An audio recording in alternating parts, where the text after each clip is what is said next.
ঢাকা আন্তর্জাতিক বাণিজ্য মেলা শুরু, উদ্বোধন করলেন প্রধান উপদেষ্টা। বললেন, তরুণদের উদ্দীপনা আর সৃষ্টিশীলতাকে উৎসাহিত করাই মূল উদ্দেশ্য। বিতর্ক না করে প্রয়োজনীয় সংস্কার সাপেক্ষে দ্রুত নির্বাচন দেওয়ার দাবি ডক্টর মঈন খানের। ছাত্রদলের প্রতিষ্ঠা বার্ষিকীতে শহীদ জিয়ার মাজারে শ্রদ্ধা। বই উৎসবের নামে বছরের পর বছর অপচয় আর দুর্নীতি হয়েছে, জানিয়েছেন শিক্ষা উপদেষ্টা। গোটা মন্ত্রণালয় শুদ্ধি অভিযানের ঘোষণা। জুলাই গণঅভ্যুত্থানের 628 শহীদের পরিবার আর 1628 আহতকে সহায়তা দেওয়া হয়েছে, জানিয়েছেন সার্জিস আলম। ব্যয় হয়েছে 47,32,00,000 টাকা। দেখছিলেন ক্রাউন সিমেন্ট সংবাদ শিরোনাম, এবারে বিস্তারিত। প্রধান উপদেষ্টা অধ্যাপক ডক্টর মোহাম্মদ ইউনূস বলেছেন, দেশ ও দুনিয়ার সীমারেখা একাকার করে দিয়েছে তরুণরা, তাই তাদের সৃষ্টিকে স্বীকৃতি দিতে হবে। পূর্বাঞ্চলে মাসব্যাপী ঢাকা আন্তর্জাতিক বাণিজ্য মেলার উদ্বোধন করে একথা বলেন তিনি। প্রধান উপদেষ্টা বলেন, বাণিজ্য মেলার উদ্দেশ্য হচ্ছে তরুণদের উদ্দীপনা দেয়া, তাদের সৃষ্টিশীলতাকে প্রজ্বলিত করা। রিপোর্ট সৈয়দ আব্দুল মুহিতের। পূর্বাঞ্চলে বাংলাদেশ চায়না ফ্রেন্ডশিপ এক্সিবিশন সেন্টারে শুরু হলো মাসব্যাপী ঢাকা আন্তর্জাতিক বাণিজ্য মেলা। দেশ বিদেশের বিভিন্ন প্রতিষ্ঠানের স্টলের পাশাপাশি এবার বাণিজ্য মেলায় থাকছে জুলাই গণঅভ্যুত্থানের ছোঁয়া। বুধবার মেলার আনুষ্ঠানিক উদ্বোধনী অনুষ্ঠানে প্রধান উপদেষ্টা অধ্যাপক ডক্টর মোহাম্মদ ইউনূস তরুণদের সৃষ্টিশীলতাকে স্বীকৃতি দিতে জোর দেন। তিনি বলেন, মানুষ মাত্রই উদ্যোক্তা, শ্রমিক নন। মানুষ মাত্রই উদ্যোক্তা, শ্রমিক না। শ্রমিকটা হলো একটা বিপথে চলে যাওয়া, এটা মানুষের পথ না। মানুষের পথ হলো সৃষ্টি করা, নিজের মনের মধ্যে যা আছে তা সৃষ্টি করা, অন্যের হুকুমে সৃষ্টি করা না। মেলার উদ্দেশ্য হলো সুশ্রী দেওয়া, বিশেষ করে এই তরুণীদের মাথার মধ্যে সুশ্রী দেওয়া। আমি তরুণদের একাংশের কথা বললাম, যে একটা অংশ হবে তরুণদের হোক, তার মধ্যে মেয়েদের একটা অংশ হবে, তরুণীদের একটা অংশ হবে, যাতে তারাই ফুর্তি করে দেখে কি করছে তারা, কত রকমের কথা। তারা ছেলেদেরটাও দেখবে, ছেলেরা মেয়েদেরটা দেখবে, দেখে আরও বুদ্ধি বের হবে। বুদ্ধিতে ঘষা দিলে অনেক বুদ্ধি বের হয়। কাজে সেই সুযোগ সৃষ্টি করা। আপনি বলতে পারেন দেশ আর দুনিয়ার সীমারেখা এখন আর নাই। আমরা যে পর্যায়ে তরুণরা আমাদেরকে যে পর্যায়ে নিয়ে এসছে, আমরা একাকার হয়ে গেছি, এখন আমরা ওই সীমাতে চলে গেছি। নতুন পণ্যকে রপ্তানিতে অন্তর্ভুক্ত করার পাশাপাশি পণ্যের বহুমুখীকরণের উপর জোর দেন তিনি। আমরা চাই আমাদের তরুণী, বয়স্কা যত আছে, সবাই তার এই যে স্বতঃস্ফূর্ত উদ্যোক্তা হবার শক্তি, সেটাকে এগিয়ে এই অনুষ্ঠানের মাধ্যমে, মেলার মাধ্যমে আমরা এগিয়ে নিতে পারি। সকলের সম্মিলিত প্রয়াসে নতুন পণ্য উদ্ভাবনের মাধ্যমে আমাদের রপ্তানিকে আরও সমৃদ্ধ করতে হবে। রপ্তানি পণ্যের প্রসার ও প্রণোদনা দিতে প্রোডাক্ট অব দ্য ইয়ারের পাশাপাশি এন্টারপ্রেনিয়ার অব দ্য ইয়ার ঘোষণা করেন। এছাড়াও ফার্নিচার পণ্যকে 2025 সালের বর্ষসেরা পণ্য হিসেবে ঘোষণা দেওয়া হয়। পরে ঢাকা আন্তর্জাতিক বাণিজ্য মেলা ঘুরে দেখেন প্রধান উপদেষ্টা। সৈয়দ আব্দুল মুহিত, বাংলা ভিশন, ঢাকা। সংস্কার একটি চলমান প্রক্রিয়া, তাই সংস্কার আগে না নির্বাচন আগে এই বিতর্ক না করে প্রয়োজনীয় সংস্কার সাপেক্ষে দ্রুত নির্বাচন দেওয়ার দাবি জানিয়েছেন বিএনপির স্থায়ী কমিটির সদস্য ডক্টর আব্দুল মঈন খান। সকালে জাতীয়তাবাদী ছাত্রদলের প্রতিষ্ঠা বার্ষিকী উপলক্ষে সংগঠনের নেতাকর্মীদের সাথে নিয়ে শেরেবাংলা নগরে বিএনপির প্রতিষ্ঠাতা ও স্বাধীনতার ঘোষক শহীদ রাষ্ট্রপতি জিয়াউর রহমানের মাজারে শ্রদ্ধা জানান দলের স্থায়ী কমিটির সদস্য ডক্টর আব্দুল মঈন খান।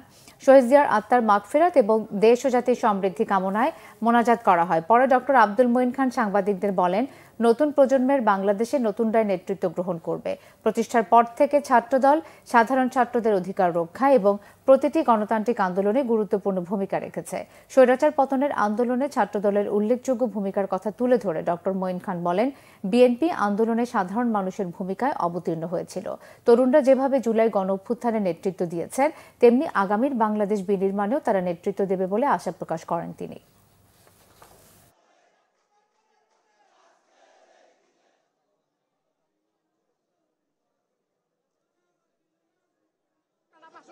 আপনি সামনে আসলে ক্যামেরা আটকে দিচ্ছেন তো।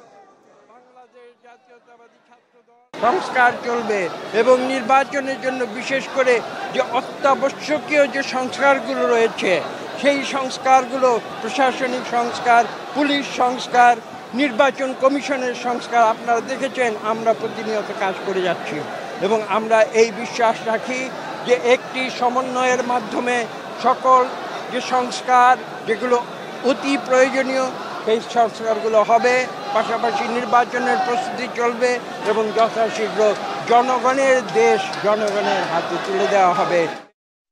নতুন বছরের প্রথম দিনে সারা দেশের প্রাথমিক শিক্ষার্থীদের হাতে বই তুলে দেওয়া হয়েছে। বই পাচ্ছে 1 থেকে 3 পর্যন্ত শিক্ষার্থীরা। তবে বই পেতে কিছুটা দেরি হবে চতুর্থ ও পঞ্চম শ্রেণীর শিক্ষার্থীদের। নতুন বইয়ের মলাটে তুলে ধরা হয়েছে জুলাই অভ্যুত্থানের স্মৃতি। এনসিটিভির চেয়ারম্যান জানিয়েছেন 20 জানুয়ারির মধ্যে সকল শ্রেণীর বই স্কুলে পৌঁছে দেওয়া হবে। আর শিক্ষা উপদেষ্টা জানিয়েছেন বই উৎসবের নামে বছরের পর বছর দুর্নীতি আর অপচয় হয়েছে। গোটা মন্ত্রণালয়ের শুদ্ধি অভিযানের ঘোষণা দেন তিনি। বছরের প্রথম দিনে শিক্ষার্থীদের হাতে বই তুলে দিতে না পারায় দুঃখ প্রকাশ করেন শিক্ষা উপদেষ্টা। আরো জানাচ্ছেন মোবাশ্বের আহমেদ। নতুন বই, নতুন বছর, উৎসব মুখর রাজধানীর স্কুলগুলো। সকাল থেকেই প্রাথমিক শিক্ষার্থীদের নিয়ে স্কুল প্রাঙ্গণে অভিভাবকেরা। এবার 1 থেকে 3 পর্যন্ত শিক্ষার্থীদের সব সাবজেক্টের বই বিতরণ করেছে স্কুলগুলো। 4 ও 5 এর শিক্ষার্থীরা পাবে কিছুটা বিলম্বে, তবে বই পাওয়ার আনন্দ সবার মনেই। আমরা স্কুলে এসেছি, নতুন বই পেয়েছি, অনেক ভালো লাগছে। আমরা বই পাইছি 3টা, বাংলা, অঙ্ক, ইংলিশ। সকাল 8টার সময় আসছি, এসে একটু খেলাধুলা করছি, খেলাধুলা করে লেখাপড়া করছি, করে বই দিছে। বই এখনো পাইনি, আমরা পাবো, কিন্তু এখন আমরা খুশি। আমার ছোট ভাই বোনরা পেয়েছে, আমরা পাবো কিছুক্ষণ পর আমাদের দিবে, আমাদের ভালো লাগছে। প্রাথমিক বিজ্ঞান, বাংলাদেশ ও বিশ্ব পরিচিতি, তারপর আমার বাংলা বই, ইংলিশ 40-তে বা প্রাথমিক বিজ্ঞান, তারপর হচ্ছে যে ইসলাম শিক্ষা। এটা পেয়ে আমার অনেক ভালো লাগছে। দীর্ঘ সময় পর কোমলমূর্তি শিক্ষার্থীদের এবারের নতুন বইয়ের মলাটে এসেছে বিশেষ পরিবর্তন। জুলাই অভ্যুত্থানে শহীদের স্মৃতিকথা তুলে ধরা হয়েছে সব বইগুলোর মলাটে মলাটে।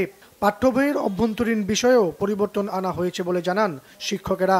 অন্যবার তো 5 পর্যন্ত প্রথম দিনই দিতাম, কিন্তু এবার তো আসলে প্রেক্ষাপটে বই হয়তো আসতেছে, দিব আমরা হয়তো অল্প সময়ের মধ্যে দিতে পারবো। কিছুটা পরিবর্তন হয়েছে, যেখানে মানে প্রায়োরিটি পেত হচ্ছে আপনার শেখ মুজিবুর রহমানের জীবনী, আত্মজীবনী যেটা, সেটা একটু আসে নাই। আর বইয়ের পিছনে যেটা, সেটা হচ্ছে যে প্রধানমন্ত্রী বই বিতরণ করছে, সেটা আসেনি। এটা মুক্তিযুদ্ধর হাত আসছে, তারপরে হচ্ছে নীতিবাক্যরও কিছু চেঞ্জ এসেছে। আর ভিতরে আপনার দেশ সম্পর্কে যেগুলো সবই ঠিক আছে। রিক্সা চালক বা মুগ্ধ এরা দিচ্ছে, বা আপনার ওই যে মারা গেল প্রথম আবু সাইদ, ওর ছবিটা আসছে, এই চেঞ্জটা আসছে। এদিকে শিক্ষা উপদেষ্টা অধ্যাপক ডক্টর ওয়াহিদ উদ্দিন মাহমুদ বলেছেন বই প্রকাশ নিয়ে অনেক ষড়যন্ত্র মোকাবেলা করতে হয়েছে। বুধবার রাজধানীর আন্তর্জাতিক মাতৃভাষা ইনস্টিটিউটে পাঠ্য বইয়ের অনলাইন ভার্সন ও EFT কার্যক্রম উদ্বোধন অনুষ্ঠানে একথা বলেন তিনি। কেউ সন্দেহের ঊর্ধ্বে না, বাইরের ব্যবসায়ীরা হোক, মজুদদাররা হোক, সিন্ডিকেট হোক, যেই হোক। এই জন্যই বলছি আমি কাউকে এখন দোষারোপ করছি না। জানুয়ারির 5 তারিখের মধ্যে প্রাথমিকের বাকি সকল বই, 10 তারিখের মধ্যে মাধ্যমিকের প্রায় 8টি বই এবং 20 তারিখের মধ্যে সকল বই যাবে। মোবাশ্বের আহমেদ, বাংলা ভিশন, ঢাকা। যাচাই বাছাই আর নানা জটিলতায় জুলাই আন্দোলনে আহতদের বেশিরভাগের কাছে এখনও সহযোগিতা পৌঁছাতে পারেনি জুলাই স্মৃতি ফাউন্ডেশন। তালিকাভুক্ত 11,300 জনের মধ্যে এখন পর্যন্ত সাহায্য পেয়েছেন 1600 জন। এছাড়া শহীদের তালিকায় থাকা 826 জনের মধ্যে 1/4 পরিবারের কাছে এখনও সাহায্য পৌঁছেনি। ফাউন্ডেশনে জমা হওয়া 109 কোটি টাকার হিসাব দিয়ে সংবাদ সম্মেলনে ফাউন্ডেশনের সাধারণ সম্পাদক সার্জিস আলম এসব তথ্য তুলে ধরেন। রোকনুজ্জামানের রিপোর্ট। বুধবার রাজধানীর শাহবাগে জুলাই স্মৃতি ফাউন্ডেশনের কার্যালয়ে এক সংবাদ সম্মেলনে ফাউন্ডেশনের জমা খরচের হিসাব তুলে ধরেন সাধারণ সম্পাদক সার্জিস আলম। জানান এখন পর্যন্ত তালিকাভুক্ত 826 জন শহীদের মধ্যে 628 শহীদ পরিবারের হাতে সহযোগিতার 5 লাখ টাকা হস্তান্তর করা হয়েছে। এছাড়া 11,300 আহতের মধ্যে ফাউন্ডেশনের সহযোগিতা পেয়েছেন 1601 জন। সংবাদ সম্মেলনে এখন পর্যন্ত বেশিরভাগ আহতদের সহযোগিতা করতে না পারার কারণ তুলে ধরেন ফাউন্ডেশনের সাধারণ সম্পাদক সার্জিস আলম।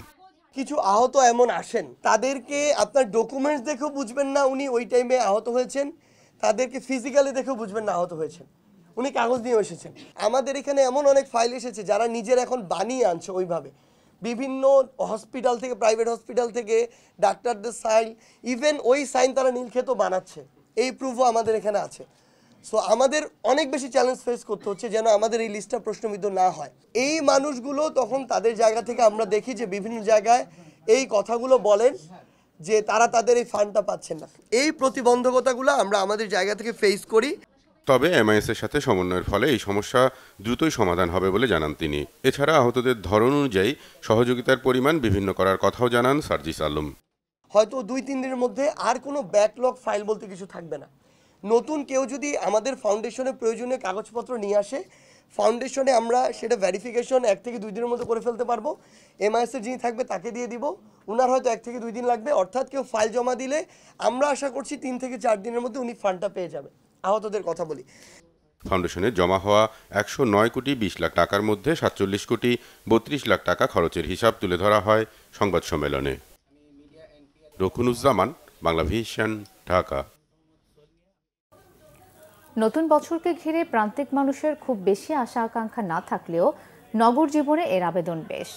আগের বছরের ভুল ত্রুটি, অপ্রাপ্তির বেদনা মুছে সুখ ও সমৃদ্ধির পথে এগিয়ে যেতে চান তারা। পাশাপাশি দ্রব্যমূল্যের লাগাম টানা, দুর্নীতিমুক্ত দেশ আর রাজনৈতিক সহাবস্থানের দাবিও উঠে এসেছে তাদের কণ্ঠে। মামুন আব্দুল্লাহর রিপোর্টে বিস্তারিত। দিনক্ষণ মাসের সমন্বয়ে আরও একটি বছর হারিয়ে গেল কালের গর্ভে। বিদায় নিল 2024। প্রকৃতির নিয়মে দুয়ারে এসেছে আরও একটি বছর 2025। ইংরেজি ক্যালেন্ডার হলেও বাংলাদেশ সহ বিশ্বব্যাপী মানুষ চলে এই হিসেবেই। তবে বছরের যাওয়া আসা তা কি সবাইকে সমানভাবে স্পর্শ করে? নতুন বছরের আবেদন শহুরে জীবনে প্রায় প্রত্যেককেই ছুঁয়ে যায়। গত বছর কেমন গেল, কেন এরকম হলো, অন্যরকম হতে পারত কিনা, এসব মূল্যায়ন থাকে তাদের রুটিনে। সুখ দুঃখ, প্রাপ্তি অপ্রাপ্তির হিসাবও করতে হয় তাদের। আসছে বছর নিয়ে তাদের প্রত্যাশাও অনেক।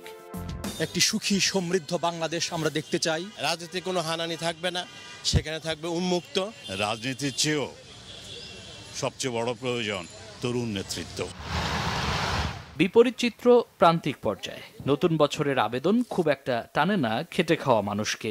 এই যেমন সাভারের ১৬তলা গ্রামের ৭৮ বছরের রমজান মিয়া। নতুন বছর, নতুন সরকার, এসব খুব একটা প্রভাব ফেলতে পারেনি তার জীবনে। প্রত্যাশা থাকলেও আশা সীমিত। পুরনো বছরের বিদায়, নতুন বছরের আগমন, এসব নিয়ে মাথা ব্যথা নেই মান্নান মিয়ারও। তবে অনাগত দিনে প্রত্যাশা আছে। মনে হয় যে ভালোর দিকে আল্লাহ করলে আল্লাহ দেয়া পারে, এই আমাকেও কেমন এইটাই আল্লাহ ভালো করুক, যে ওই চলতে আছে চালাইকো। একটা বছর গেল, 24 সালটা কেমন মরছে, কেমন গেছে এটা? আর ওখানে আমাকেও চিন্তা ভাবনা করার দরকার নাই, আমরা রাজনীতি করি না। কি রাজনীতি? না রাজনীতি না, 24 সালটা আপনার কাছে কি মনে হয় কেমন গেছে? 24 সাল কি 24 আমাদের জন্য তোই না, কৃষকের জন্য কোনো কিছুই নাই, সুযোগ সুবিধা নাই। কৃষকের কি সুযোগ সুবিধা? কৃষকে সব জায়গায় মার খাই, খালি একটা বিষ কিনি হেডারে দেওয়া যায় 2 নম্বর বিষ। পুরনো ভুল ত্রুটি শুধরে নিয়ে আসছে বছরে নতুন পরিকল্পনা, তার সঠিক বাস্তবায়ন ও সবাইকে নিয়ে ভালো থাকা। এই নীতিতে চলতে পারলেই জাতীয় জীবনে সমৃদ্ধি আসতে পারে বলে মত সাধারণ মানুষের। বেলা গড়িয়ে সূর্যাস্ত যাওয়া মানে জীবনের সব শেষ নয়। সূর্যাস্ত যাওয়া মানে নতুন প্রভাতের দিকে আরো এক ধাপ এগিয়ে যাওয়া। তাই তো 2025 সালে একটাই কামনা, সবার জীবনের জরাজীর্ণতা ঘুচে খুলে যাক সম্ভাবনার নতুন দুয়ার। মামুন আব্দুল্লাহ, বাংলা ভিশন, সাভার। আন্তর্জাতিক অপরাধ ট্রাইব্যুনালের চিফ প্রসিকিউটর তাজুল ইসলাম জানিয়েছেন, নতুন বছরে অগ্রাধিকার পাবে আওয়ামী শাসনামলের মানবতাবিরোধী অপরাধের বিচার। বুধবার সকালে আন্তর্জাতিক অপরাধ ট্রাইব্যুনালে একথা বলেন তিনি।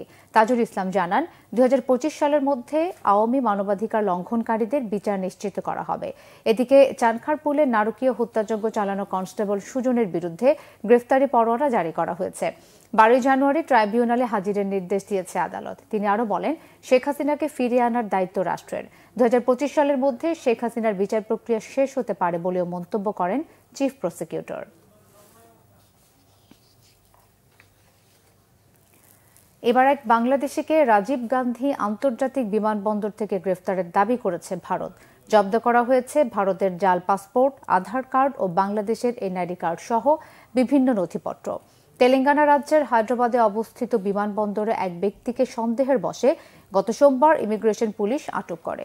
পরে তাকে স্থানীয় থানায় হস্তান্তর করা হলে জিজ্ঞাসাবাদের পর পরিচয় শনাক্ত করে পুলিশ। জানানো হয়েছে, ঢাকা থেকে যাওয়া ওই ব্যক্তির এনআইডি কার্ড অনুযায়ী তার নাম মোহাম্মদ পিন্টু মোল্লা। তার বিরুদ্ধে অনুপ্রবেশ সহ একাধিক মামলা হয়েছে। এর আগে গত 16 নভেম্বর ওই বিমানবন্দরে ওমান থেকে যাওয়া এক নারীকে আটকের পর তাকে অনুপ্রবেশকারী বাংলাদেশি হিসেবে শনাক্ত করে মামলা করেছে পুলিশ। বর্ণাঢ্য ও জমকালো আয়োজনে ইংরেজি নতুন বছরকে বরণ করে নিল বিশ্ব। তবে গাজায় ইসরায়েলের বর্বর আগ্রাসন আর হত্যাযজ্ঞের কারণে অনেক দেশেই ম্লান ছিল এবারের বর্ষবরণ উৎসব। এবার ইংরেজি নতুন বছরকে সবার আগে স্বাগত জানিয়েছে প্রশান্ত মহাসাগরীয় ছোট্ট দ্বীপ রাষ্ট্র কিরিবাতি। একে একে বর্ণিল বর্ষবরণ উৎসবে সামিল হয় নিউজিল্যান্ডের অকল্যান্ড আর ওয়েলিংটন, অস্ট্রেলিয়ার সিডনি, মেলবোর্ন ও ক্যানবেরা ছাড়াও টোঙ্গা, সামোয়া ও ফিজি।